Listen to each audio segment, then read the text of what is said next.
It's the race before the race. 4 men hoping to lead Ohio for the next 4 years. But first, they have to separate themselves. Richard Cordray, Dennis Kucinich, Joe Schiavone, Bill O'Neill. We put them to the test in this WTOL 11 News Democratic Gubernatorial debate. And good evening and welcome everybody to the Ohio Democratic Party gubernatorial primary debate, the first of this most important election year of 2018. I'm Jerry Anderson from WTOL 11. Glad to have you with us both in the auditorium. We are in the beautiful auditorium of Bowsher High School. Bowsher, a TPS-proud Toledo public school. Tonight, 4 leading candidates for the Democratic nomination for governor of Ohio join us on stage. Now, each one of them wants to be the next governor of the state of Ohio, and Ohio will have a new governor next year. But only one will move forward from this grouping by winning the upcoming May 8th Ohio primary. 2 months to the finish line, gentlemen. You ready? Let's get it on. The candidates participating in our debate tonight. The podium draw, by the way, took place earlier. To my far right, a man who needs no introduction, which is great. It saves us some time. Our second candidate, Mr. Kucinich, allowed is how I could do that. Dennis Kucinich, ladies and gentlemen.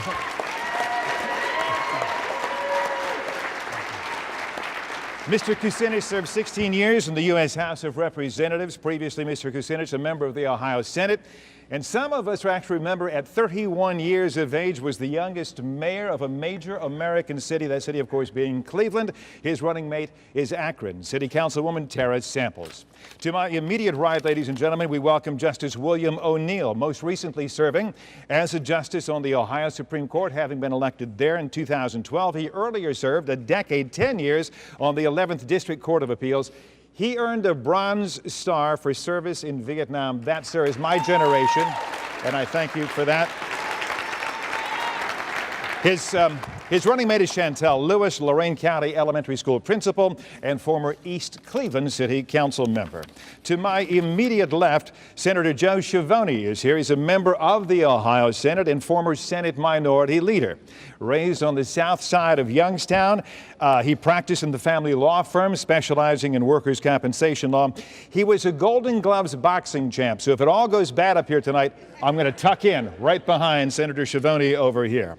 Stephanie Dodd, a member of the Ohio Board of Education, is Senator Schiavone's running mate. Welcome, Senator Schiavone.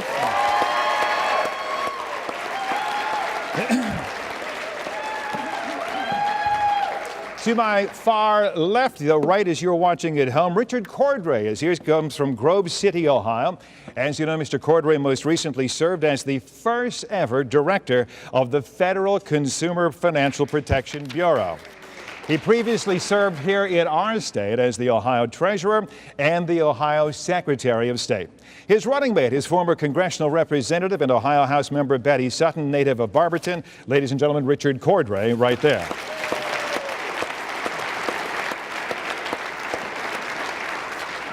Our panelists here tonight, our Fox 36 News anchor Viviana Hurtado is here. Her running mate, co-anchor. So I'm in that running mate mode right now. It's a debate. Tim Miller is here, and also we welcome Wynn Everett, a member of the editorial staff of the Toledo Blade, Toledo's daily newspaper. The order in which our candidates are positioned and will answer questions was determined by a drawing. The panelists will direct their questions in order to those candidates. The candidates will have 60 seconds to answer. I'm going to ask you to please recognize our timekeeper and respect the debate's format. Now, candidates may rebut, but please follow me. I am looking for rebuttals, not just your answer to the original question. I mean, I have 4 Democrats on one stage. Viewers at home could say, oh, they're all Democrats. They probably are all the same. I'm looking for differences. I'm looking for separation from the original answer in your rebuttal. Absent that, we'll just simply move along to the next panelist and the next question. After several rounds of questions, we have a segment titled Jerry Free-for-All. My favorite segment. Actually, this is a free-flowing discussion debate, not unlike what you've seen or been part of on our Leading Edge show. We will have a round of closing statements, 60 seconds apiece. That order also determined by a drawing. we've had a lot of drawings here this afternoon. But we start with our opening statements determined by another drawing. Our opening statement is limited to 90 seconds, and we welcome Senator Joe Schiavone for 90, sir. Thank you, Jerry. I appreciate the opportunity to be here with everybody tonight. You know, as Jerry said, I grew up in the Mahoning Valley in the Youngstown area where I literally learned how to fight in a boxing ring. Then I went to law school. I became part of Big Brothers and Big Sisters, started as a state senator where I learned how to stand up for people. And I'm running for governor because I'm sick of watching working families struggle. Ohio politicians have failed us. The Republicans are in power in the State House, and they're running through at lightning speed, passing legislation that is crushing to communities like Toledo. The establishment Democrats hadn't been able to win. On this stage, the three candidates other than me have a combined 100 years of political experience. It's time for a change. It's time we put somebody in the governor's office that understands people, cares about people, and knows how to get things done based on experience in the State House. Together, from community to community, we can get this done. I want to be able to drop my kids off at school in the morning and feel safe when I pull out of that parking lot. I want women and girls to feel safe from harassment in the workplace. And I want to make sure that every single person has the same opportunities, no matter where they're born or what their parents do for a living. Together we can do this. With a new generation of leadership, we can get this done. That is I would time. appreciate your vote on May 8th. Senator, thank you so very, very much. Our next opening statement for up to 90 seconds, Justice O'Neill. Good evening. I'm Bill O'Neill. As many of you know, I left the Supreme Court of Ohio about a month ago. Best job in America. I'm a retired Lieutenant Colonel, United States Army. I was awarded the Bronze Star in Vietnam, and I'm a retired registered nurse from a pediatric emergency department. Normal people would say that's enough. But a couple months ago, I had a phone conversation with my friend, Richard Cordray, and it did not go well. I told him, Rich, you've been gone a long time. We have a heroin crisis in Ohio that is killing 4,000 people a year. It's now up to 5,000. We have to build a network of hospitals to save those people. And Rich said, no. I said to him that night, you were wrong then, you're wrong now. I tried a second shot. I said, Rich, we've got to legalize marijuana in Ohio. It will reduce heroin deaths. It will reduce usage. It will generate $500 million to build our hospital network. He said no. I said, let's try one third time here. We have to release non-violent prisoners from prison. We'll save $100 million. Again, he said no. I said, Rich, you're my friend, brother. That's 3 strikes. You're out, and I'm in.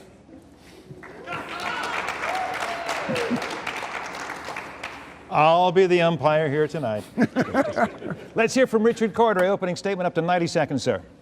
My parents were true public servants. My mom was a teacher and a social worker. My dad, though legally blind, served people with disabilities his entire career. Their example inspired me.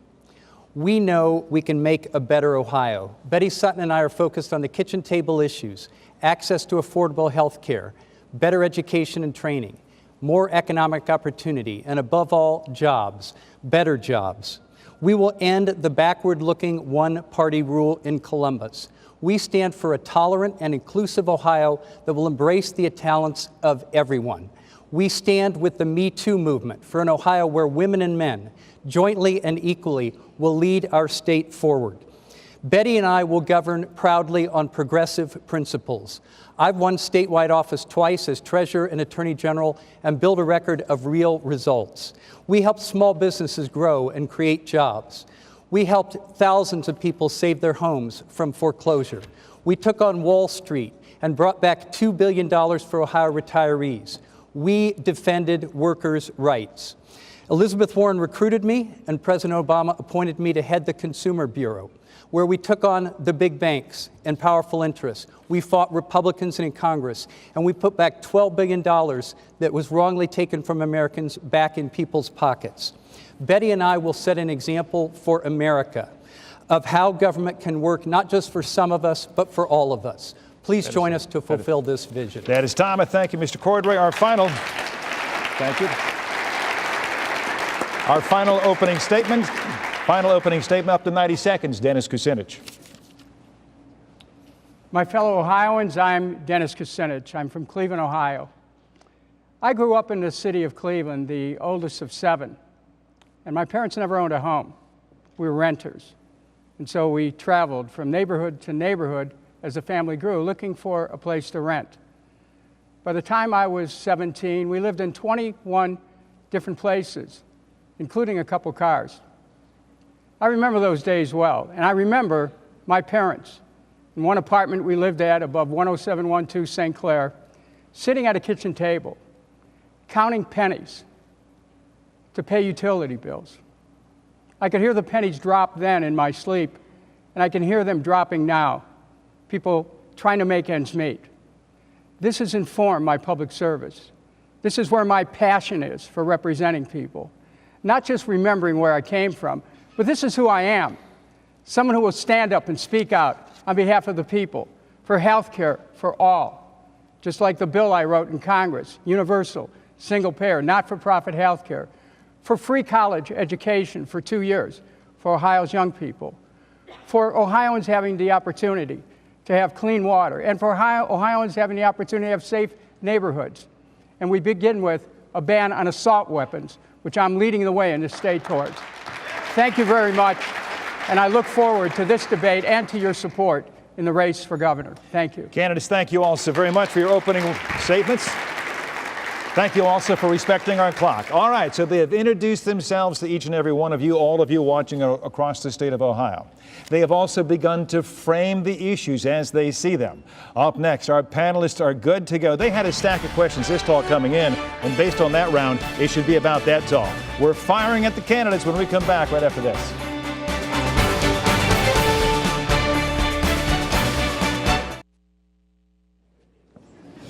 Welcome back to the Ohio Democratic Party gubernatorial primary debate. We're at Bowser High School in Toledo. Our first round of questions now. Viviana Hurtado, your question goes to Dennis Kucinich. Mr. Kucinich, today you released your marijuana platform calling out the, quote, disastrous war on drugs. What do you say to business owners in Northwest Ohio, many who tell me that they fear it would be an economic catastrophe, many who tell me they already struggle to fill positions because candidates fail drug tests? In releasing my cannabis platform today, I recognize that the biggest problem in this state right now is opioid addiction, and we heard from patients testifying today that cannabis was a path for them to kick opioid addiction. We also heard from individuals who suffered from pain and found that the only relief they could find was through medical marijuana. I think that it's important for us to listen to the voice of the people and to have compassion for that, and to look at it as an opportunity for Ohio to move into the 21st century, not only with respect to medical practice, but also with respect to pain relief, because this is really the big issue right now in Ohio. And then if you can license it, there's also the opportunity to take the fees from that and put it into health care programs. That's something that I've agreed with Mr. O'Neill on. All right, Mr. Kucinich, thank you. The Kucinich Cannabis Plan out there today. I was looking for differences just as I saw you shaking your head no. Stand up. No, I disagree. I agree with everything Dennis says, but we got to go further. Medical marijuana is currently legal in Ohio. I'm a registered nurse. Medical marijuana stops seizures for kids, and the Ohio General Assembly and the Ohio Governor's Office has made a terrible mess of it. So I'm saying what we need is an Ohio Department of Marijuana Control, just like liquor control. Just regulate it and get it out there. It is therapeutic. It's a good idea. All right. Joe Schiavone has some thoughts on that. Now, I'm hearing, okay, pot stores like the liquor stores, and I don't know, the liquor store in Bowling Green's and the Kroger. I guess we're going to go to Kroger for pot. The problem that we have to look for and that we have to work on is opioids. People are dying every single day. I'm the only one with a plan to actually address the problem. So we could talk about marijuana and we can talk about what we're going to do in the workplace, and that's very important. But every day, people are dying in our communities. And until we invest in education for kids, police force on the ground to do their jobs, and a real rehabilitation system where we're reconnecting families, we're just spinning our wheels. All right. Anything from Mr. Cordray? Are you good with where we're at? No, I have things to say. And 30 seconds to do so. First of all, we all have plans on opioids. It's a complex problem, and it's going to take serious work, and it's going to take a state and local government partnership to get on top of it and put that behind us, which is currently a crisis in Ohio that's been neglected by our state government for the last 7 years. On marijuana, we had a flawed proposal on the ballot recently, and it was voted down for both medical and recreational marijuana. We now have medical marijuana that has been approved by the legislature, but the administration has made a mess of it. Cronyism and everything else has gotten in the way. We need to implement that, and then we can turn and think about recreational marijuana. That is time. We're going to figure out, we're going to come back to sometime in our round today what you think the administration has done wrong. But right now, Tim Miller is up with a question for Justice O'Neill. Mr. O'Neill, you posted on Facebook in November, in the last 50 years, I was sexually intimate with approximately 50 very attractive females.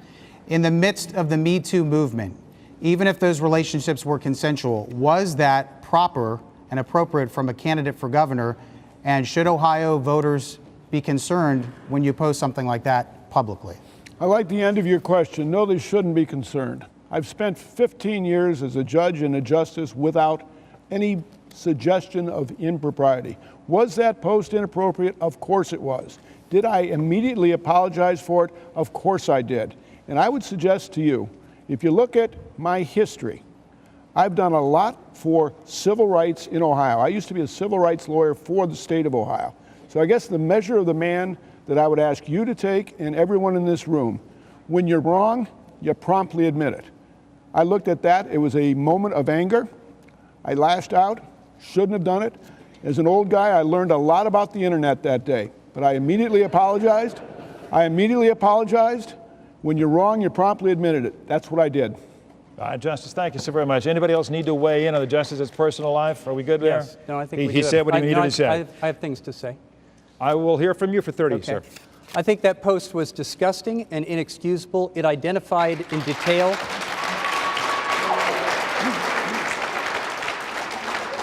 Don't take away all my time for the clapping. It identified in detail 2 women, which is inexcusable without their consent. The Me Too movement is right in this country. We need to fix these problems so that women, like men, can go into the workplace and give their best and not be held back by Neanderthal harassing practices. Betty Sutton had a great proposal for state government and for businesses that do business with state government, and I embrace it. And I think men have to clean this up as well. Men have to get on other men to stop this. Mr. Kucinich, 30 seconds.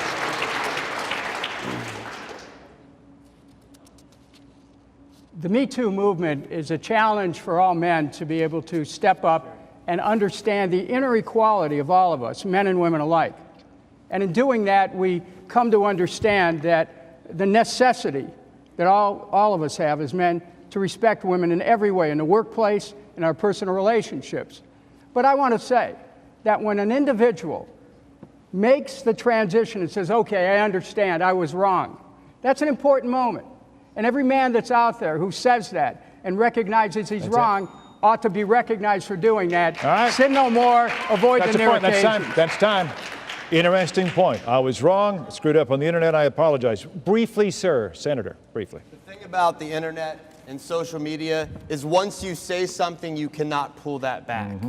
You can take it down, you can say you apologize, but it's out there for everyone to see forever. So we have to all remember that actions speak louder than words. And when you do something, even though you apologize, you got to live with that. And in this case, I think that's what we're dealing with. All right, we're going to say right here, incoming for Senator Schiavone. The next question comes from the Blades, Win Everett, right here. Mr. Schiavone, any Democrat who wins the governor's race this year will have to contend with the General Assembly where Republicans have a big majority. How would you accomplish your agenda in a challenging environment like that?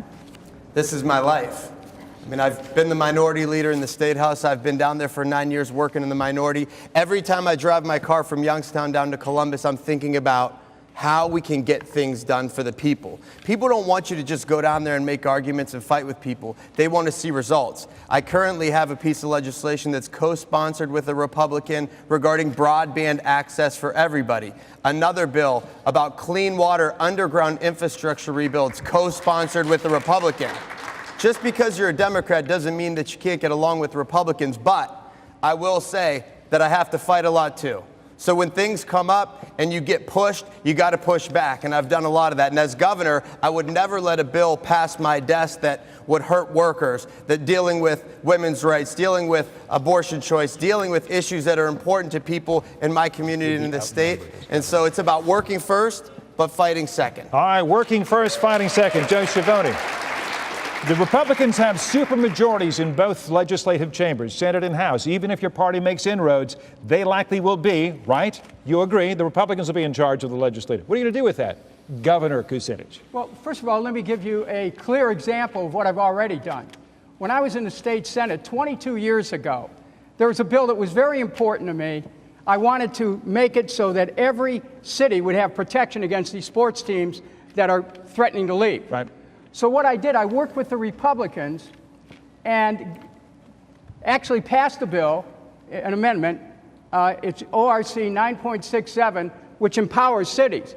I got a unanimous vote from everybody in the Senate, including the Republicans. And frankly, I was one of two Democrats who was able to do it. I can work with Republicans to get things done, and I can prove it. That's it for time. Thank you so very much. I think a big part of the issue is going to be Democrat executive, Republican legislative. That could lead to gridlock. You've been working in Washington. You know something about gridlock. Help us out. Yeah, I've fought the Republicans in Washington for 6 long years. First, you have to know where you stand. When you know where you stand, you can decide when you can reach out and find common ground. We just did have common ground in the legislature on a fair redistricting plan, and I commend both sides of the aisle for addressing that. But you also have to stand and fight for principle when need be. And the most important thing we can do in Columbus is change the numbers. If we don't win this year, then everything we say on the stage tonight is just so much hot air, it doesn't mean a thing. We have to win this year. That is time. That was strong. We'll bring that back around. It's just hot air if your side doesn't win. But if you do win, you still have a Republican-controlled legislature, Justice. What are you going to do? Let's be honest, I'm one of 7 on the Ohio Supreme Court. I was the Democrat. I know how to work with other people. I'll tell you what sells is ideas. When I ran for the Supreme Court of Ohio, I changed the way we elect judges in Ohio by saying no money from nobody. I beat an incumbent who outspent me by $2 million. I know how to bring ideas. Ideas sell on both sides of the aisle. I'll even throw you a question. Why is it that there isn't a solar panel on top of every government building in Ohio? Why is that? It's a common sense idea. Nobody's doing it. Thank you. That's time. Next round of questions. We're back to Viviana Hurtado, and it's incoming for Richard Cordray. New campaign finance filings show you've raised $2 million. Of those, more than 200,000 fall under the category lawyers and lobbyists. Many of those contributions come from people directly connected to your work as the former head of the U.S. Consumer Financial Protection Bureau. We're talking about David Stevens, the CEO of the Mortgage Bankers Association, as well as Steve Straight, the CEO of Green Dot. Is this an example of what your critics say is business as usual for a career politician with deep ties to special interests? No, it's not. I have never taken any positions because of any special interest group or lobbying group. The people who contributed in my campaign believe in me, and the people that were subject to the Consumer Bureau know that I was tough but fair in that position, and they think that having someone who's tough but fair as a governor would be a good thing for Ohio and would help us move forward and change the politics of this country. That's why a lot of people are interested in this race, and that's why they're interested in Rich Cordray. At the Consumer Bureau, we stood up to the special interests. Elizabeth Warren recruited me. Barack Obama appointed me to stand up to the most powerful interests in our society, the big banks and big financial companies. We took $12 billion away from them and gave it back to the American people because they had violated the law, because they had cheated and mistreated people. And that didn't make me popular in Washington, believe me. But to me, it was not about Washington. It was helping the people in this room, the people in Ohio, and the people across this country get a fair shake and have somebody stand on their side for a change. Thank you so very much, Mr. Cordray. I'll remind everybody that the question was directed to Mr. Cordray about him taking campaign contributions. If we want to rebut, I want you to keep it within that framework. Stated differently, is he on the take? Go. I'll tell you right now that the way that a campaign should be run is donations and contributions from hardworking Ohioans.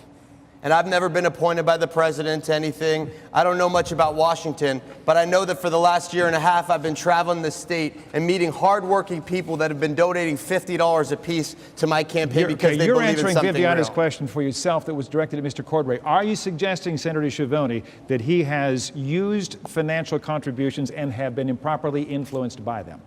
I don't think he's been I don't think he has been influenced by them, but you have to look at who's donating to campaigns to make decisions about candidates. Are we good? Can we move on? No, we may not. You're up, move Justice. on. Go. Richard, please. You show up, and 30 days later, you've got $2 million in the bank.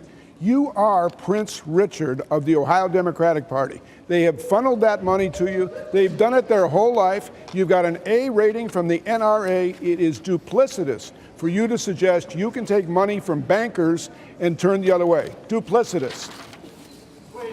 Panel is taking notes on that for our upcoming free-for-all round robin. Anything from Dennis? Can we move on? Thank you, sir, very much. Tim Miller, you have the next question. It's incoming. We're back around 2. Dennis Kucinich. Mr. Kucinich, you have met with Syrian dictator Bashar al-Assad several times. Some have even said that you praised him as highly loved by his people. In light of past atrocities committed by his regime, including recent attacks, the U.S. believes, killing women and children, do you regret getting close to Assad, or is there a reason why you feel it could move the situation forward when it is such a tragedy going on in Syria? Do you have any regrets for meeting with him over the years? For the last 20 years, I've traveled the world, meeting with all kinds of people with whom I have fundamental disagreements in the cause of peace. That's what I'm known for. I think that if you want to work for peace in the world, you have to be ready to meet with anyone. You have to be ready to march into hell for a heavenly cause. And this I have done relentlessly in trying to take our country in a new direction, away from wars, using the resources back home. So yes, I've met with many people who might be found objectionable. But I've always done that, following the polar star of creating peace so that our sons and daughters don't have to go into foreign lands and put their lives on the line, and so that the American taxpayers don't have to spend the treasure of this country on these foreign adventures. Yes, I will go and meet with people, regardless of whether I agree with them or not. Thank you, Mr. Kucinich. Appreciate that very, very much. So, if there's a rebuttal, it better be along the lines of, we think Dennis Kucinich is too chummy with Bashar al-Assad. Do we have that or not? Yes. Go. There's no excuse for meeting with a guy that is poisoning kids in his country as a Fox News commentator. Anything from you, Justice? We're good? We're good, Richard? Yeah. Briefly, sir. I do. Dennis has pursued many causes, foreign policy and otherwise. What I objected to was that when I was working with President Obama to defend consumers, Dennis called for his impeachment and wanted him to be taken out of office. I thought that was wrong at the time. I think it's wrong now, and I disagree with it fundamentally. We'll bring that back around in our free-for-all. I have a question on that myself. Next round of questions. Win Everett, you're going to be up first. Of course, Win writes for the editorial board down at the Blade, and your question is for Justice O'Neill. Mr. O'Neill, the Ohio Democratic Party has said that your pattern of financial and ethical challenges and highly inflammatory and insensitive remarks on social media have made your candidacy not viable. If they're getting something wrong about your campaign, what is it? Oh, this goes back years. This goes back years. Let's be honest about this. The leadership of the Ohio Democratic Party does not like me, and I welcome their dislike. I look at their record of losing at the statewide level. When I ran for the Supreme Court of Ohio in 2012, they went out and they recruited a candidate to run against me, even though I was an incumbent judge. They funded that candidate, and I won in 87 out of 88 counties. I've only, go ahead, you can clap, it's fine. I've only lost one statewide primary. I lost to Dick Celeste in '74. Ever since then, I win Democratic primaries because I bring integrity and ideas to the table. And you know, for the Democratic Party to finance Richard Cordray for $2 million in the first quarter to try and stop me is a compliment. I look forward to the fight. I cannot order up a rebuttal, but I also want to ask, do you have a rebuttal? Do you have $2 million from the Democratic Party in 2 months? I do. First of all, You do? no. Okay. I have gotten no money from the Ohio Democratic Party. Many of the things you've said about me tonight, Bill, are off base and completely false. We can get to those in time. What I will say is that all four of these candidates are on this stage to engage in a public and spirited debate, to answer your questions and tell you where we stand. That is in contrast to the Republicans, who so far have had no debates in their governor's race, and it looks like they're not going to have any. So if you want voters to have a choice and voters to understand where candidates stand, the Democratic Party is on the right side of this. Am I allowed to respond to that? No, we're out of time now. Hang on, we'll have time later on. We too think they should be debating. We have reached out, we've invited, and so far, as of 2 days ago, hadn't gotten a call back. Viviana, you're up next, and I see this incoming for Senator Schiavone. Every candidate on this stage, the top of the Democratic ticket, is a white male. Although two of you have African-American female running mates, none has minorities in the powerful and decision-making positions. We're talking about campaign managers or finance directors. How can voters from diverse backgrounds trust you are in tune to these Ohioans' concerns and can fight for opportunities which lift all boats? When you're talking about diversity, there's nothing that's more important to me. You know, if you look at what I've done as a minority leader when it comes to diversity hiring, we're always talking about how we can bring people to the table. And as governor, I would bring people of all races and faiths to the table to make decisions. Now, right now, we're running a campaign. You have 6 full-time employees, 1's African American, and we're working every day as we're building through communities to hire African Americans, to hire Latinos, to hire people from different communities so that we can show that diversity. But it's about going out and talking to people about opportunities in their communities. What I see in communities of color, what I see is in communities, urban communities, is lack of opportunities when it comes to grocery stores, when it comes to good schools, when it comes to public transit, when it comes to housing. And as governor, I have a plan that we can work through those communities to make sure that people have opportunities no matter where they're born. All right, does anybody? He said a lot of things that I think a lot of people may like, so I'm looking for differences if we're going to rebut. He was up first. Justice, I'll come to you. I defer. You want to go, Mr. Renee? What's that? He's yielding to you, Justice. Go ahead. Oh, thank you, Dennis. Thank you, my friend Dennis. Let's be honest about it. Actions speak louder than words. In the front row of this auditorium is my running mate, Chantel Lewis. You can't hear me? Well, that's very bad. That's very bad. What shall we do? What he is, Needs to talk louder. if somebody with the public address system could please jack it up. He says his running mate, who I met, lovely lady, Chantel Lewis, stand up, is right down Chantel. Tell there. everybody. Yeah. Actions speak louder than words. There we go. I got a microphone now. This is good. I will be heard. I will be heard. Persistence.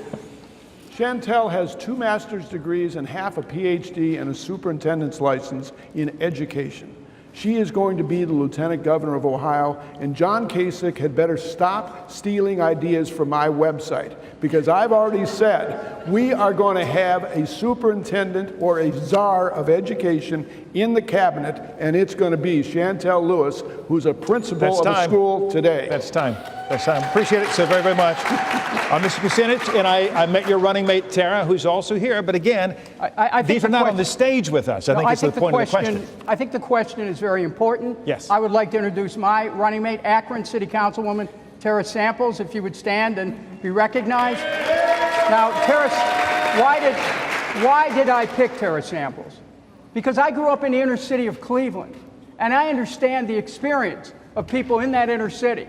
That's who I said. This isn't just where I came from, it's who I am. And I wanted a running mate who would reflect who I am. And Tara does. And together we're going to bring an inclusive leadership that unites Ohio, I'm very pleased to be here with her. Thank you. Mr. Cordray, your running mate, of course, a former member of the U.S. House, but she was also a candidate. I have pictures of her from debates last fall on this stage. She's not here now. You are. She is a tremendous, strong figure. She's here. Betty Sutton, my running mate, would you stand, please? Former 3-term Congresswoman from Northeastern Ohio. Right there, right there. 4-term legislator in the General Assembly. In my campaign, just so you know, my finance director is a woman. My finance chairperson is a woman.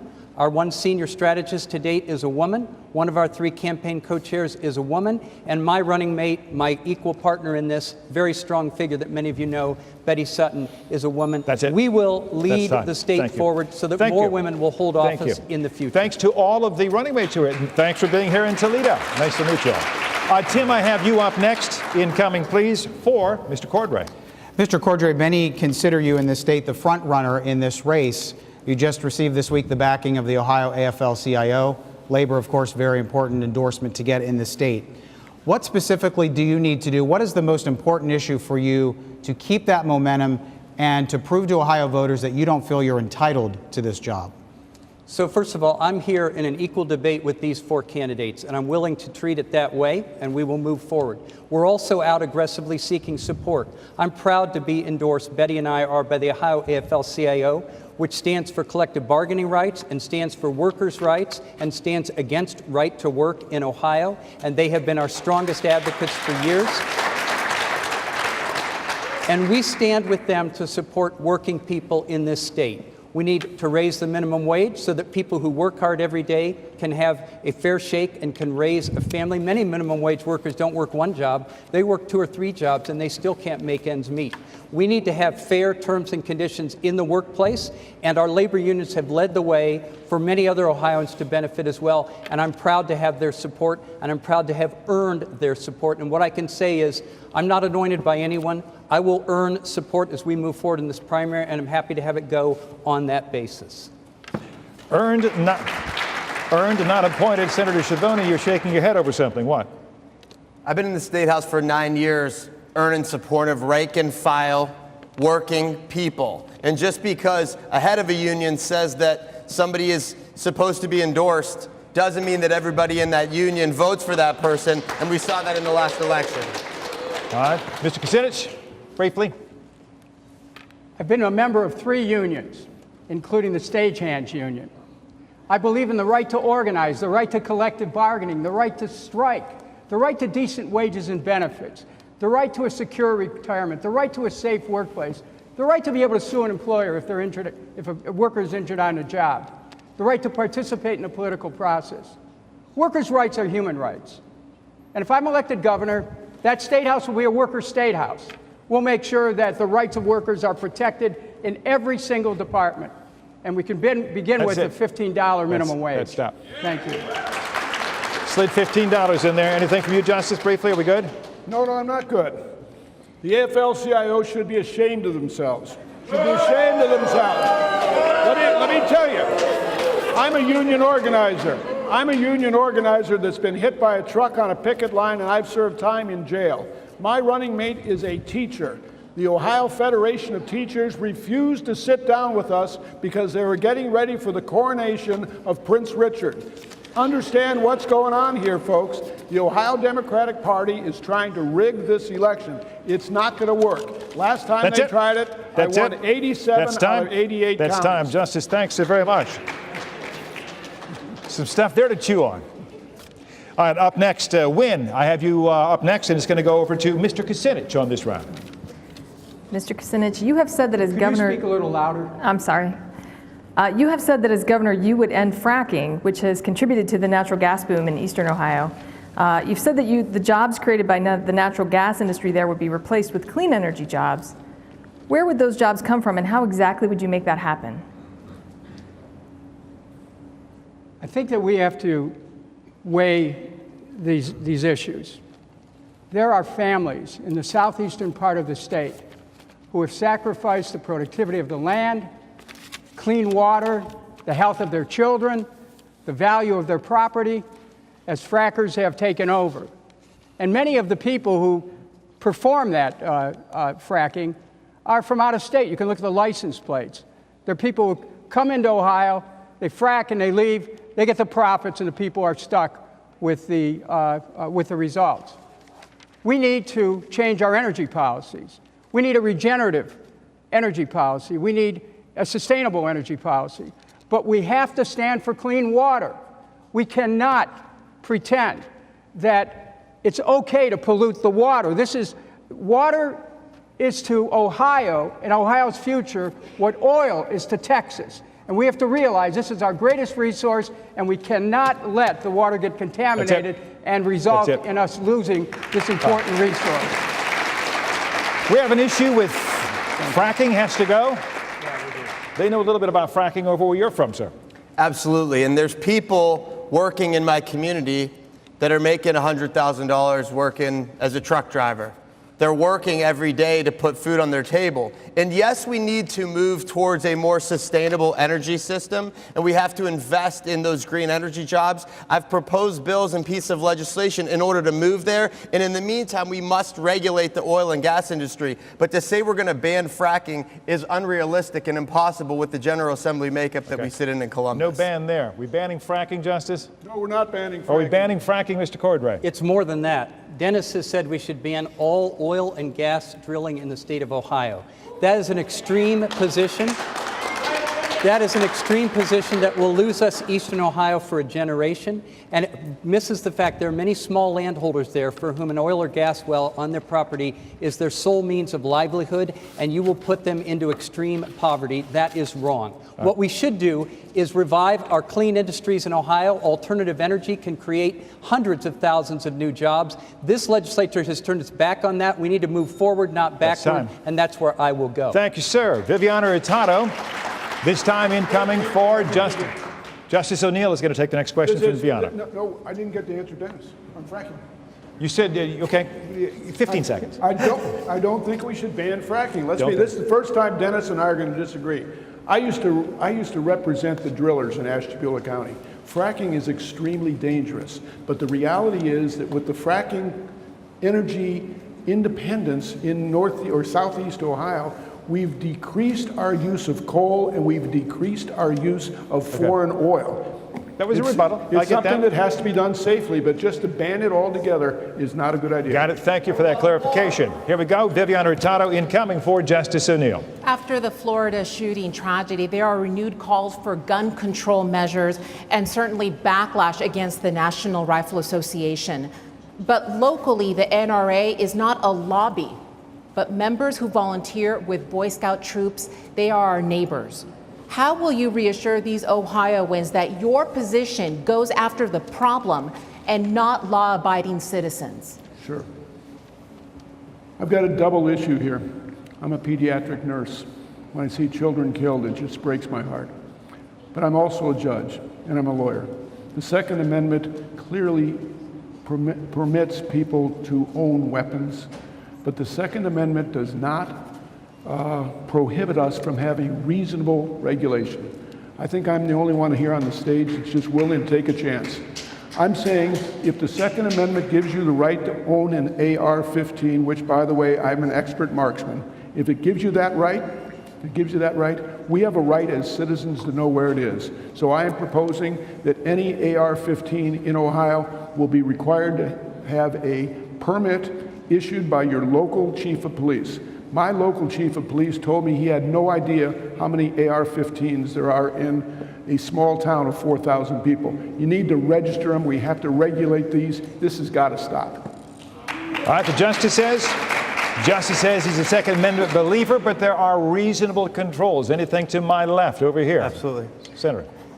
Second Amendment, vitally important, but so is the safety of our kids. You know, I have two little boys, and when I drop them off at preschool, you get that sick feeling in your stomach. What if something happens? So we need to shore up our schools first and invest in services in our schools, make sure we have behavioral specialists, security at the doors. We need to make sure we close the gun show loophole, mental health background checks, and have a national conversation about an assault weapons ban. All right, is there anything there are we all good with that? Did you hear something you disagreed with? And again, you're rebutting the Justice here. I have called for a statewide ban on assault weapons, and communities including Toledo in November passed a resolution that asks the state to enact such a ban. My running mate, Tara Samples, passed such a resolution in Akron recently. Cincinnati has proposed a resolution. Cleveland had an assault ban, but that assault ban was overturned through the actions of Mr. Cordray, and that's a big issue in this election. We must ban assault weapons. All right, ban assault weapons, and we heard the question, again, directed to the justice. We heard what he said. Any rebuttal to that answer specifically? Yeah, and going back to the question, it's not my way to demonize people, but everybody on this stage has recognized in the wake of the shootings at Parkland, we have to tighten our gun laws. We have different approaches that we put forward to it, but we have to tighten our gun laws and keep guns out of the hands of criminals, the mentally ill, domestic abusers, and make sure that they are not able to wreak havoc, not just in our schools, but in our communities, drive-by shootings, gunning down police officers who respond to domestic violence incidents. We have to do practical, concrete things right now that we can do to save lives. All right, thank you so very much. Next question will be authored by Tim Miller. We're directing it towards Senator Schiavone. Mr. Schiavone, Senator Schiavone, you're well known in Mahoning County in Northeast Ohio. How can you overcome a lack of name recognition in this part of the state, and what can you promise for the people of Toledo and Northwest Ohio? Yeah, I hear this every day as I travel the state. You know, I'll tell you that you have to earn name recognition. And I'll tell you how you earn it. You go to communities and you listen to people, and then you put plans together based on the needs of the people. So up here in Toledo, I've been here probably 10 times in the last year and a half. Went up on Lake Erie and saw the algae blooms, saw how you only have one water intake, and we need to make a change on there. We need to make sure that we invest in underground clean water infrastructure so that cities like Toledo and others along the lake can be assured that when they're turning their tap on, they're going to have clean drinking water. But it's the same all the way down the river and across the state. If we don't invest in cleaning up our state, and we don't invest in our future, we don't invest in jobs, we don't invest in education, then we're going to continue to fall behind more and more every day. So name recognition on a poll means nothing to me. Going to places and talking to people about what's important to them means everything to me. Thank you, Senator Schiavone. Just in time. Thank you so very, very much. That was a very specific question to Senator Schiavone about name recognition coming from the Youngstown Boardman area. Did anybody have a rebuttal to that? He's from Youngstown. I have a comment. You know, a story about Youngstown. I didn't know much about it. I wasn't a big fan, and now all three of my grandsons were born in Youngstown. Joe and I have talked about that, so that has a new spot in my heart. Do you have something that's going to be about coming from Youngstown? It's going to be about name recognition, yes. Okay, go. It's been said tonight that I'm Prince Richard. I would prefer to be known as Richard the Lionhearted. I have been earning name recognition, Joe, as you mentioned, not for 20 months, but for 20 years. I've been up here to Toledo hundreds of times in Northwest Ohio. I have worked with Mayor Finkbeiner to save the jobs of police officers during the financial crisis. I worked with Teresa Fetter to create the first human trafficking commission in this state. I worked with local officials here to save homes during the foreclosure crisis. That's how you earn name recognition, by doing things that help people and make a difference in their lives. Thank you so very, very much. That is time. Win? I have an answer for Richard. To Joe. Briefly, we're talking name recognition. Let's talk name recognition. I'm a statewide office holder until 4 weeks ago. Joe is doing a great job. He's getting his name recognition out. But for Richard to talk the way he does, the only two people on this stage that have won statewide is Rich Cordray and myself. The difference being, I won in 12. He lost to Mike DeWine with the backing of the NRA in 10. All right, let's go. Win, you're up next. Win Everett in incoming. This is going to Mr. Cordray in this round. Mr. Cordray, the Kasich administration has resisted calls to declare the western basin of Lake Erie impaired under the terms of the Clean Water Act. This would trigger federal intervention in the cleanup of the lake. Would you declare Lake Erie impaired, and what else would you do to improve Ohio's efforts to manage pollution there? We absolutely should declare the Western Lake Erie impaired, because it is impaired. Let's call the truth what it is. Let's not have a fact-free policy as we've so often done in Washington and Columbus. It is inexcusable that we've been having this problem for years, and it's not only Western Lake Erie, although that's so crucial to this region and affects the drinking water. It's Grand Lake St. Mary's, it's Buckeye Lake, it's waterways all over the state. We have to get control of the runoff, and we have to bring together farmers, and we have to bring together scientists, and we have to bring together our local officials, and we have to work together. I call that the Ohio way. Getting together, listening to one another, figuring out what needs to be done, and doing it together. We have not done that in the state because the state government hasn't cared to step up and fix the problem. It's been a policy of neglect. I know our local officials here have a lot of ideas, and I'm listening to them and happy and willing to work with them to fix this once and for all. Let's do this quickly. Thank you. Impaired designation for the western basin of Lake Erie. Are we for? Yes? Yes? No, wait, I was not raising my hand. This is a pivotal moment. Well, okay, wait. I'm asking the questions. I agree with my friend Dennis Richard Kucinich, Cordray. you want... We're not rebutting rebuttals. I understand that. I'm agreeing with Richard. I'll come to you, Dennis. Thank you for your patience. You agree with him? All yes. Right. On the impairment status for Western Lake Erie. Well, it's in court right now, and we should support this impairment status. Why? Because they're measuring the pollution. You have to know what is wrong with the water before you can come up with a strategy to deal with it. No rebuttal there. We're in agreement. We're hugging each other at this point. Well, let's not go too far. Let's not go too far. Okay. Very good. Alas, round 5 has brought us back to Viviana Hurtado, and she's going to lead as she did to start us off with Dennis Kucinich. Ford is exploring a partnership with Domino's to deliver pizza in a self-driving car. Otto is testing a self-driving truck here on our turnpike. Amazon is opening a Go store without cashiers. Can you take this opportunity to outline your policies and actions you will advance in the face of massive workforce displacement? Well, first of all, any kind of vehicles that are made, we want made by union auto workers. That's number one. Number two, we may not be able to change technologies, but we can certainly pass laws to protect public safety. And the jury's still out on some of those technologies. I want to go back to rebuilding Ohio's basic infrastructure. And as governor, steel, automotive, aerospace, and shipping are vital to Ohio's economy.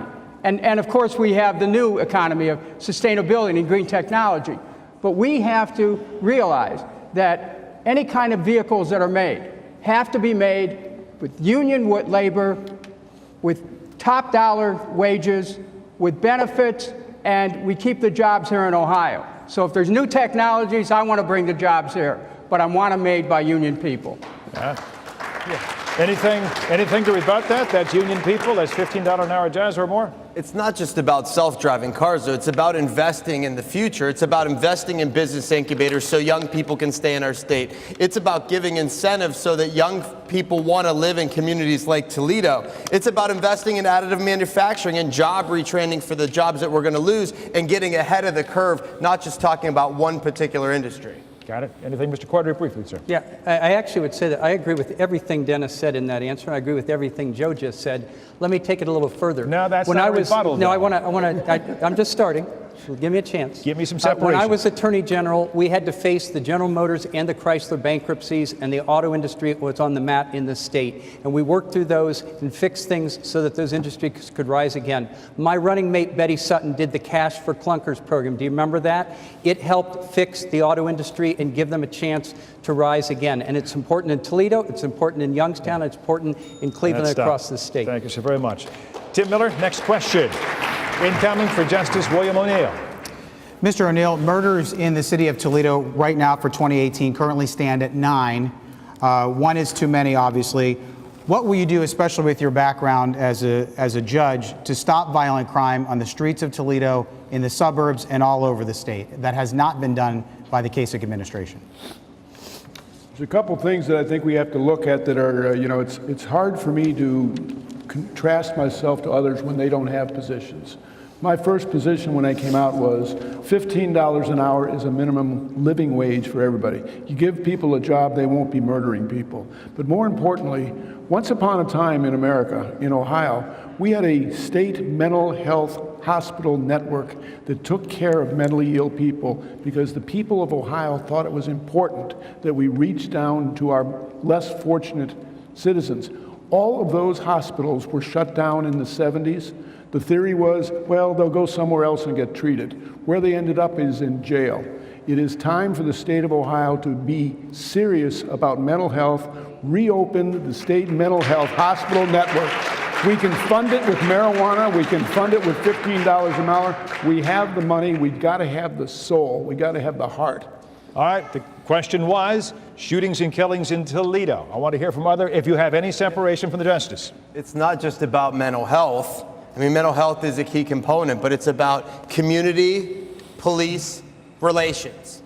And we see so much of this, and we see these cases that tear our country apart. We need to invest in training for our police officers. We need to make sure that when they're having issues on the job, that we can take them out and help them with issues when it comes to PTSD and when it comes to situations like that. And we have to teach them those de-escalating principles so that we can pull these problems apart rather than focusing and driving a wedge in our country. Thank you so very much. Mr. Cordray? So when I served as Attorney General, I learned that we do not want to have a state police force. It is local law enforcement in this state, and I would take it further. As Joe just said, community-based policing is the right answer in so much of the state. But we cannot do that if we're going to attack our safety forces. If we're going to bring Senate Bill 5 to try to strip away their collective bargaining rights, that was wrong. If we're going to remove money from local governments so that they have to lay off first responders and our safety forces, that is wrong. We need better training, and we need, above all, more transparency. Body cameras, dashboard cameras, all of this that's showing us what can go on and mistakes that can be made, so we can hold people accountable. All right, Dennis, go ahead. One of the things that we can do, that I will do as governor of Ohio, is to look at the broader issues, certainly the violent crimes you're talking about, but we have to address it in a broader way.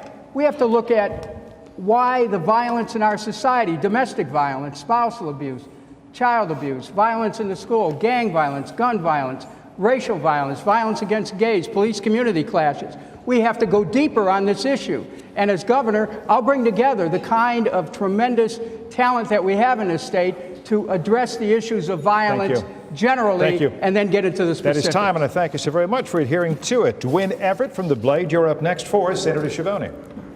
Mr. Schiavone, the collapse of ECOT left about 12,000 students without a school midway through the year here. That's left many people calling for reforms for Ohio's charter school system. What reforms, if any, would you pursue as governor? Yeah, she asked about charter school reforms and ECOT. Again, this has been my life for the past 6 years. Traveling down to Columbus after looking through my community and seeing all of these for-profit models dropping into communities like Youngstown, hanging a sign saying ABC Academy is better than your public school that you're sending your kids to, promising kids and parents a bunch of stuff, but not fulfilling that promise at all. So it's about accountability and transparency for-profit models. But when it comes to ECOT, we're talking about students that have computers in their living room, and that's how they're going to school. And that's fine for a certain population of students, but we've let this for-profit model go crazy, and we're putting our kids behind. And teachers and parents will tell you that when they put their kids back into the public school where they came from, they're years behind when they left. So it's about accountability, it's about transparency, it's about making sure we have good schools for kids.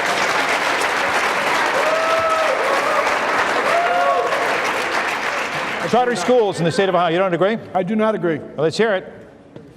Joe, God love you. I understand you got 9 years in this. The problem is the charters are not the problem. The charters are a symptom of a very sick system. It's been illegal for 20 years now.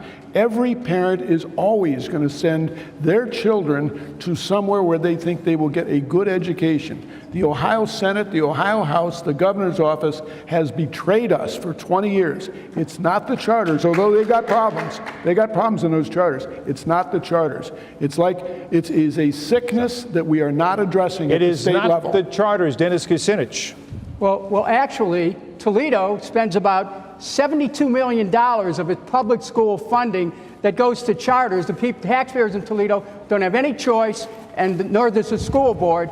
And so we have to make sure that school boards decide whether there's a charter created or not, and we should give a local option to the taxpayers to let them decide if they want to use their money to fund a chartered school.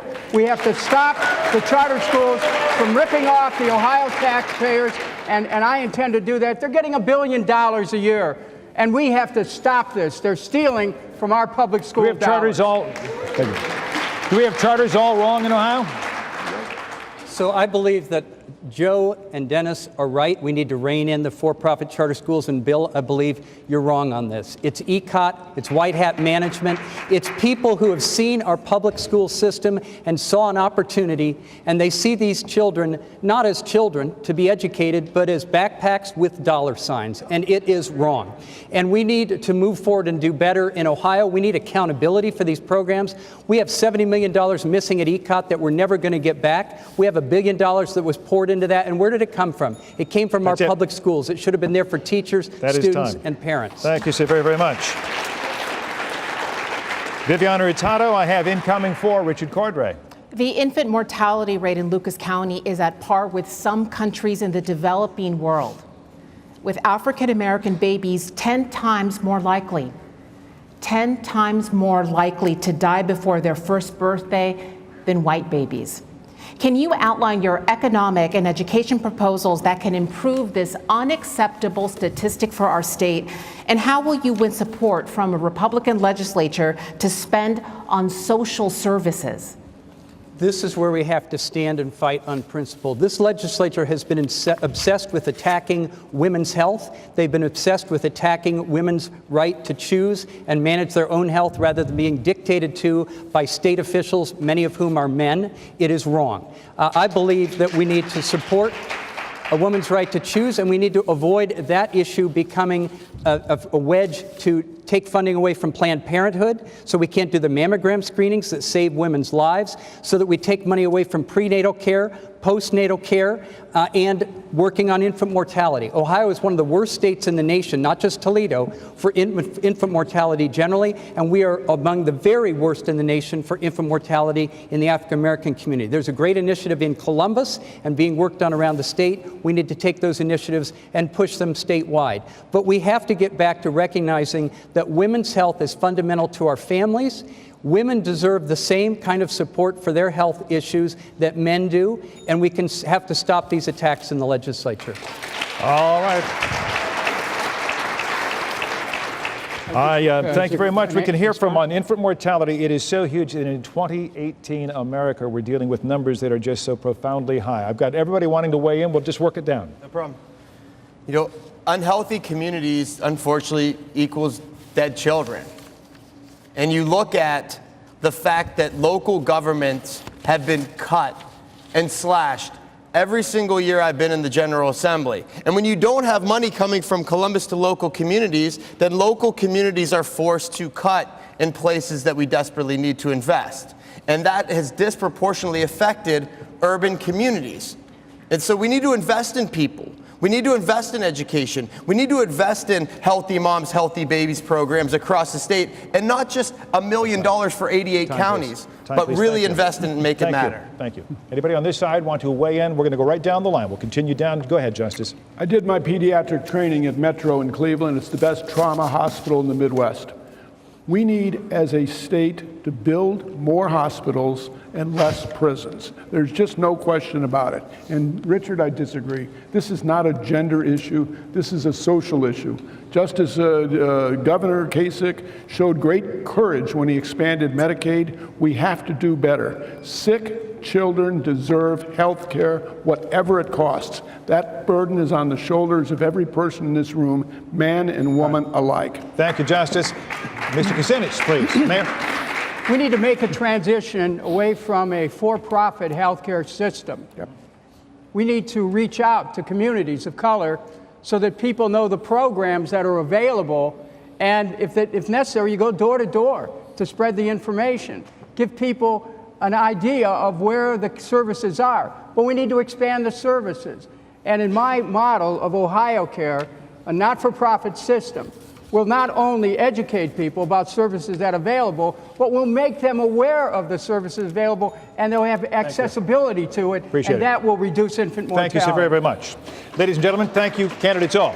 We're going to take a break. We've just heard 16 strong, provocative questions, 16 answers, and several rebuttals, and we're not done yet. We're going to pick it up and just go for it when we come back on this, the 2018 Ohio Gubernatorial Primary Debate.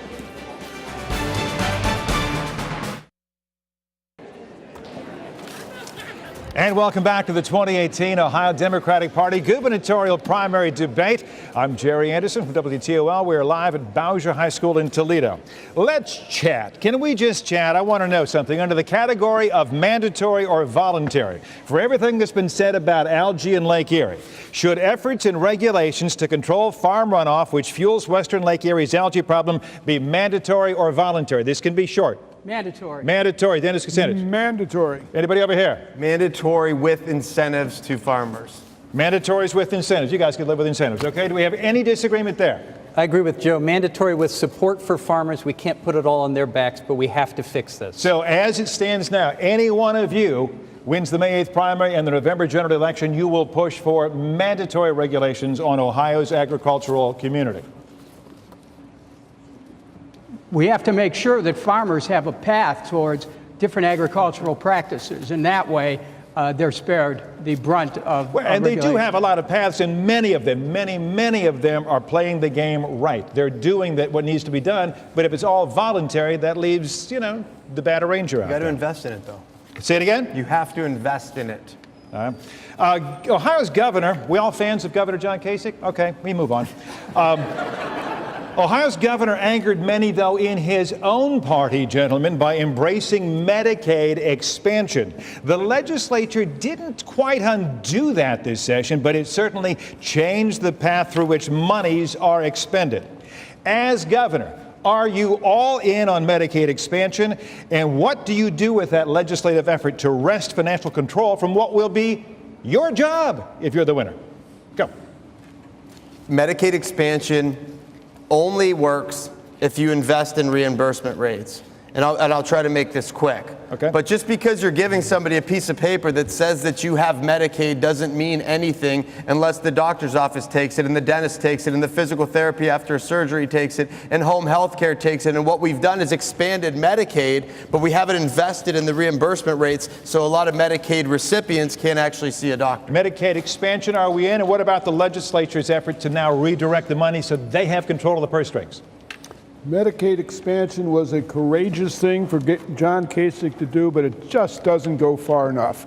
I'm an ER nurse. Everybody gets treated, and those of you in this audience that have insurance, you're paying for the uninsured. Ohio needs to lead the nation in Medicare for all. It's the only answer that makes any sense. Okay.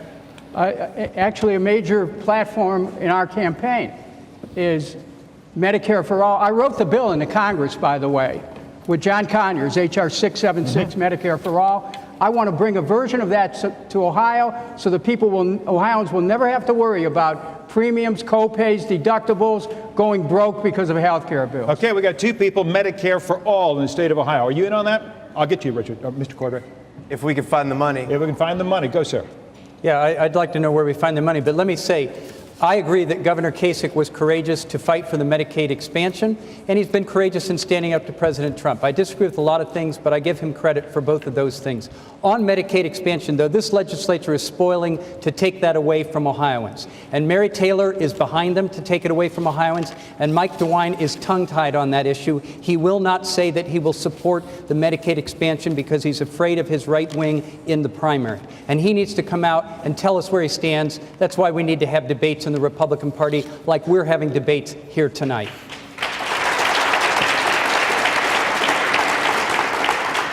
Hey, boss, check the phone.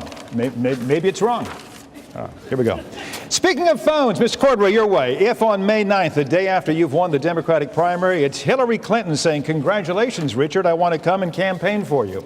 Do you A, say, "I'll have my people call your people," B, think to yourself, "I was actually hoping to win," or welcome her, tell her how glad you are for her support, and get her scheduled into the Buckeye State? So my closest friends in Washington are different, but what I would say is on May 9th, I hope that everybody on this stage will be campaigning for the winner of this primary, and I hope that we will have strong support come in from all over the country, because Ohio is a battleground state, and if we turn Ohio in 2018, we can take back the country in 2020. This is a very important race, and I want all of their support. Thank you. The last time we saw Hillary Clinton on the ballot, she lost to Donald Trump by 8 points. You want her campaigning for you? Got to bring everybody together. Over here. I'm a real Democrat. I supported Bernie Sanders in 2016, and when he lost, I supported Hillary Clinton because she was the nominee of the Democratic Party. And the problem is, she had the Ohio Democratic Party behind her. She won nationwide, and she lost Ohio by 8 points. Okay. The Democratic Party needs to get their act together. Dennis Kucinich, Hillary's on the phone. She wants to come campaign for you. Do you say, please come in? I would say to Hillary Clinton, who I've known for many years, come on down. I'd say to all the Democrats, come on to Ohio, because if I'm the nominee, we'll take back Ohio. We've heard some people talk about jobs. We all want jobs in Ohio. We need jobs in Ohio, but when many of our neighboring states, including that labor-strong state up north, are now right-to-work states, which many businesses like, don't we have to at least consider becoming one too? And what would you do if such legislation made its way to your desk? We're going to reverse it. Right to work, veto immediately. But having said that, I think that this ball is in play right now, and someone who wants to be governor ought to be out there supporting workers, the right to organize, the right to collective bargaining, and we have to realize what right to work really is, folks. It means right to work for less. Is there any difference on that, or are we just all going to kumbaya on that one? There's no shot in hell I would sign a right to work bill, but we have to invest in people, and we have to invest in bringing businesses and clean up our industrial brownfields and make sure that we have a tax model that is good for business. That would offset what some businesses see as the advantage of being in a right to work state. Absolutely. Richard Cordray. Yeah, there's a little more to it. I agree with Dennis. Any legislation like that, we should veto.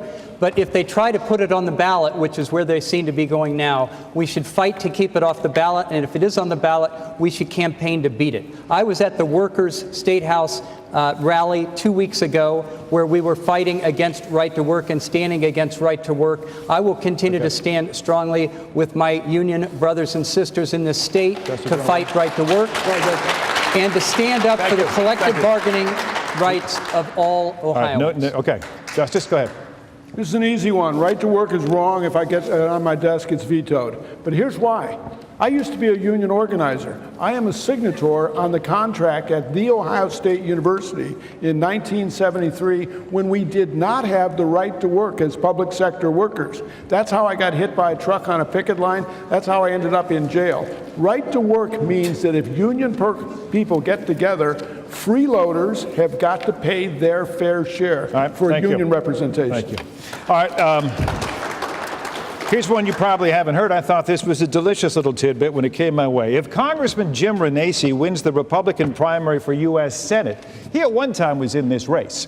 If he wins the Republican primary for U.S. Senate, he tells me that he has told his party's state chairman that he will not endorse Mike DeWine for governor, reasoning, I was running against him for governor because I don't think he'd be a good governor. How do you incorporate that little tidbit of political knowledge from your host in Toledo into your campaign against Mr. DeWine should he win his party's nomination? Let's go this way. Mr. Cordray. Let them brawl, I say. Let them brawl. All right, that's good. Let's go. Joe Trevoni. I have to win this one first. Panelists, I want to come to you next, but I want to round it out over here. Holy smokes. It's an opportunity to say, if I lose this primary, which I'm not going to, I'm looking forward to helping every one of these people on the stage because we have quality candidates in our primary. I don't know about Renacci. All right, let's go. Dennis Kucinich, last one. I'm ready for the primary and the general. Thank you. Very good. Panelists, I know there were some things that were just hanging out there from your questions earlier. What do you have for our round-robin round right now? I'll follow up on the first question that I asked about marijuana. No candidate on the stage answer the question. In fact, you dodged it. I asked, and I'll give you an opportunity to answer, what do you say to many business owners who say they struggle to fill positions because candidates failed drug tests in the context of recreational or medicinal marijuana? I'm sorry you thought we dodged that. I didn't dodge that. I'm a nurse. You can test for cannabis impairment, and that's why I'm saying that we need a Department of Marijuana Control in Ohio that will establish rules. Same as alcohol, same as wine. Of course it has to be regulated. All right.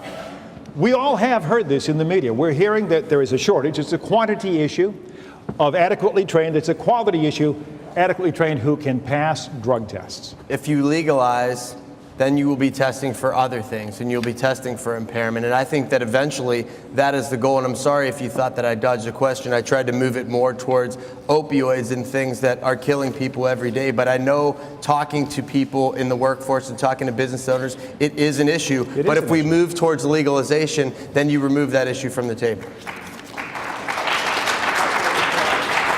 You buy that, sir? We move toward legalization of pot, and then everybody functions. What I said was, this issue was on the ballot before. It should go on the ballot again and let the people decide it. And I do not think that there's any other way that it will happen in Ohio other than putting it on the ballot. But we should implement medical marijuana. That will create issues of the kind you described for employers. We're going to need to manage and control the issue, but whatever is legalized can be managed and controlled. Right now, illegal drugs cannot be managed and controlled, and employers are already having this problem. Legalize it, control it, and round up this round. For those patients who need medical marijuana in other states, and in some in this state testify to their use of marijuana, it enables them to do their jobs.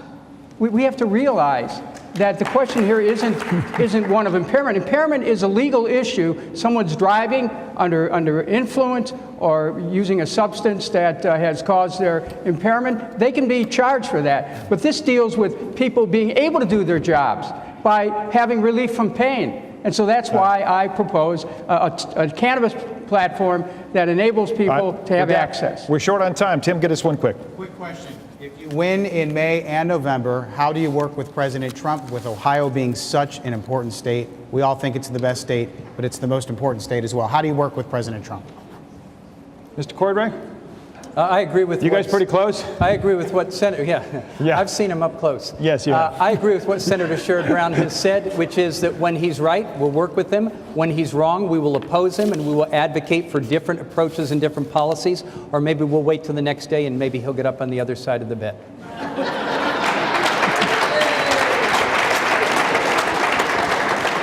There's that chance. All right, you're governor. You got to deal with this president. Who wants to go? You want to go? We'll work it down. Of course, you got to put your best foot forward every single day. And you can't let politics dictate the fact that people want you to work together. Now, when you got to fight, and I'll do it. But you got to work together first. I don't care if it's Trump or the president of the Senate. Final minute. We're going to go this way. I'm with Rich. 58 seconds. No, go ahead. Dennis, go ahead. Let's take the president's action a couple days ago on putting tariffs on steel. He was right to do that. I support that because steel's been dumped into this country. And that dumping of steel has cost people in my neighborhood their jobs. We need to make sure that we protect America's strategic industrial base, steel, automotive, aerospace, and shipping.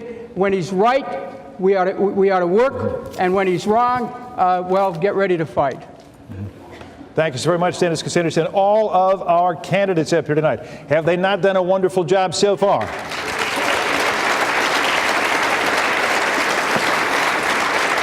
And we are not done yet because we have closing statements now from each of our candidates. These are to exceed, not to exceed, please, 60 seconds. And again, we had another drawing to determine the order, and Senator Schiavone is going to lead us off in our closing statements for up to 60 seconds, sir. Great. I learned one thing today. You don't cut off Jerry or try to overspeak.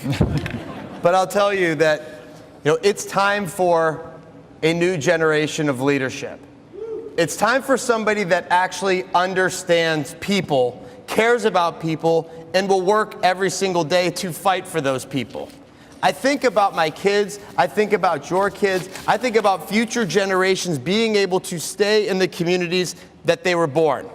We're losing people every single day because we're not investing in our communities. We're not investing in colleges, we're not investing in student debt, we're not investing in opportunities, we're not investing in our people. If you vote for me on May 8th, I promise you that I will fight for working families every single day. Thank you. Thank you. Senator Joe Schiavone, over there. Thank you, Senator Schiavone. We're coming your way up to 60 seconds, Dennis Kucinich. Good to have you here. Thank you very much. I want to thank the people of Ohio who have tuned in and those in the audience here in Toledo.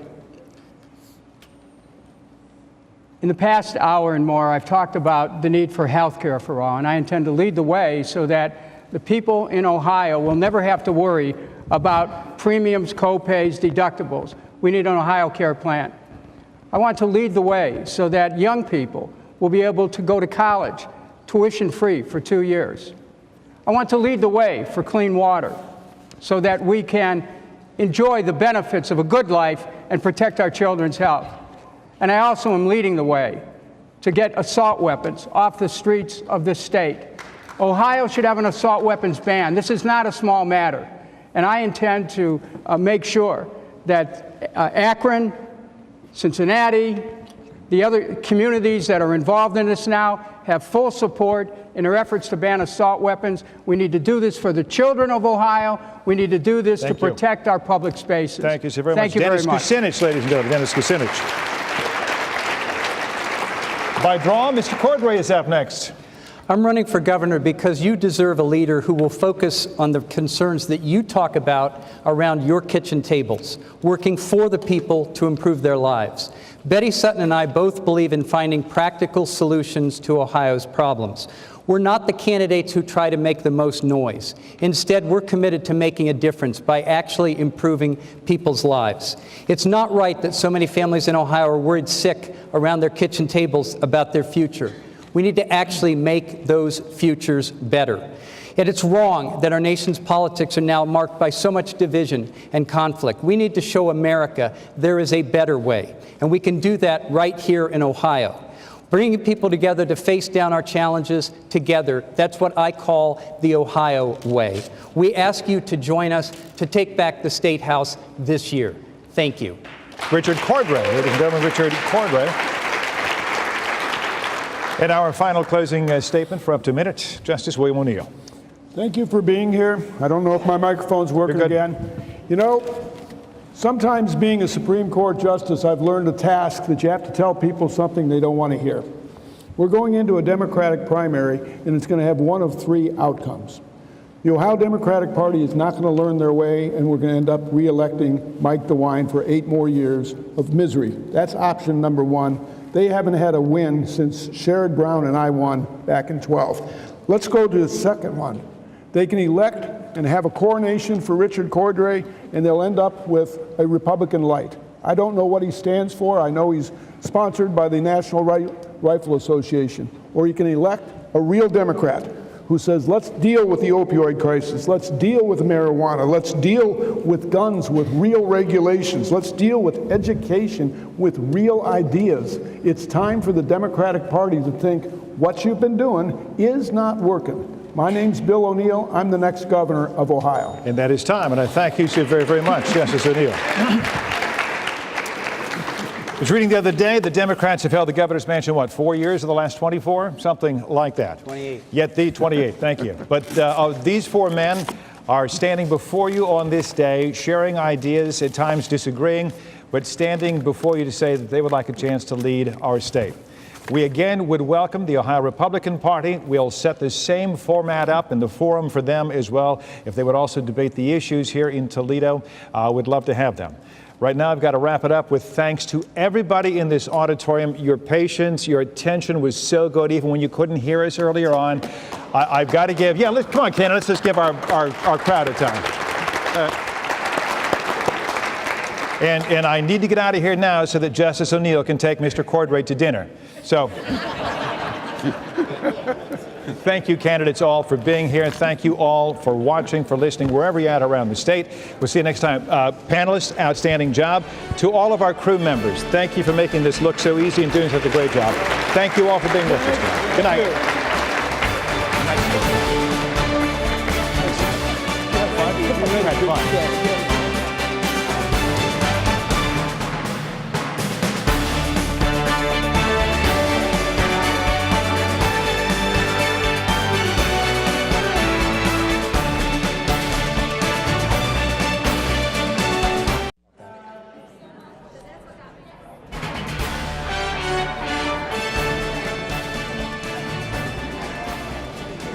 Good evening. I'm Viviana Hurtado, joined here by my co-anchor Tim Miller, as well as Wynn Everett from the Toledo Blade. We are here at Bowsher High School, where we are just wrapping up moments ago the Ohio Democratic Party debate for governor. This is the first of 2018. And you know, guys, we covered a lot of ground on a lot of substantive issues of importance to Ohioans. We're talking about Lake Erie, jobs, healthcare.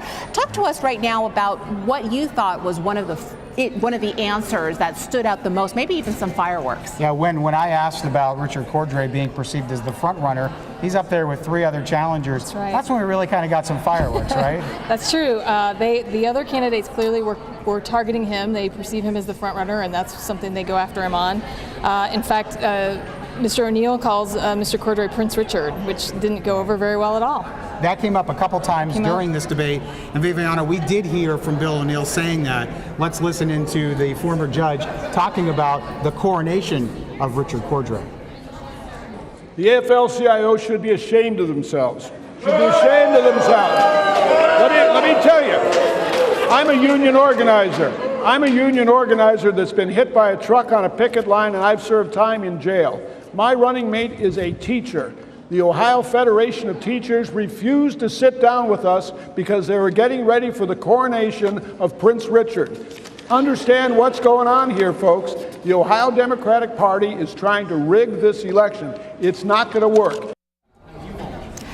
Well, you heard it right there, and it's interesting that Mr. Cordray said, if you want to call me anything, call me Richard the Lion-Hearted. Right. But you heard right there how sharp the attacks were, because it is in fact true that Richard Cordray is the front runner, and so it was really former Justice O'Neill who went after him the strongest. Interestingly as well, he not only reserved his criticism to Richard Cordray, but also to the Ohio Democratic Party running as an Ohio Democrat. Basically saying the fix is in, right, That's Wynn? right. Because he said they haven't liked me ever, but especially now. What did you think of that dynamic? I thought that was pretty interesting. I mean, the state party came out this week and said that they've assessed everybody's candidacies and that the only one that they don't think is viable is his. So there's really no love lost between him and the establishment, obviously. Right. We also heard, before we go here, we heard about the Me Too movement, the question, Bill O'Neill, the candidate, making a comment on Facebook a while back saying that he had been intimate with 50-some women. Is that appropriate? And Joe Schiavone really kind of laid into Bill O'Neill on that, didn't he? He certainly did. He came out very sharply, just denouncing really any kind of attitude that would seem to silence women's voices or not take it seriously. And this was the opportunity as well when he came out and he called that kind of behavior, I believe it was Richard Cordray, quote unquote, disgusting and unacceptable. So there was a lot of strong statements said on that as well. And we did hear Bill O'Neill apologize for it. He said, I'm an older guy and I just learned a lot about the internet. But the challengers really didn't want to let him go. Some of them said it was okay, but others said he needs to be held responsible for this, right? He does, and his explanation was that he said it was something that he said in a moment of anger, and then he later regretted it. But as the other candidates pointed out, once that attitude is out in the world, it's out there. You can't pull it back. That's for sure. We have a lot more to get to tonight. So much that happened during this 90-minute debate. We only have so much time to talk about it, but on the other side of the break, we're going to have one of the other important comments and subjects from this 90-minute debate here from Bowsher High School. We'll be right back.